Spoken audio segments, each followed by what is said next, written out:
আসসালামু আলাইকুম রহমতুল্লাহি ওবরাকাতুহ। সুপ্রিয় দর্শক শ্রোতা, আমি আছি পল্লী কবি জসিমউদ্দিনের বাড়িতে। তার জন্মস্থান, তার সেই শৈশবের যে বাড়িটা ছিল সেই ফরিদপুরে, সেই বাড়িটিতে আমি আছি। তো আমার হাতে পল্লী কবি জসিমউদ্দিনের লিখিত জার্মানির শহরে বন্দরে তার একটি ভ্রমণ কাহিনী এখানে তুলে ধরা হয়েছে। কবি 1972 সালে জার্মানিতে সফর করেছিলেন। এর আগে 1951 সালেও সফর করেছেন।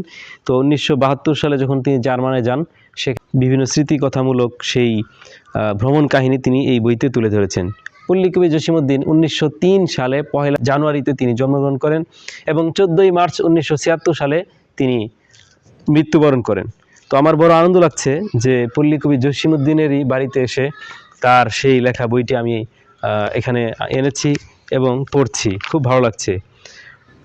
আমি এক লাইন পড়ে শোনাচ্ছি।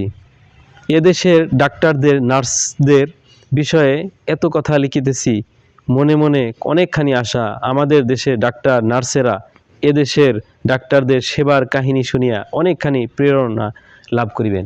পল্লী কবি জসিমউদ্দিন তিনি জার্মানিতে গিয়ে তার একটা অপারেশন হয়েছিল, সেখানে তিনি ওখানে হসপিটালে বেশ কিছুদিন ছিলেন। তো সেই স্মৃতিগুলো তিনি তুলে ধরেছেন।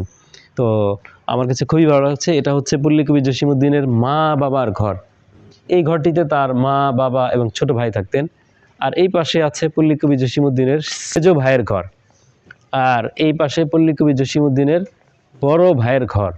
খুবই চমৎকার।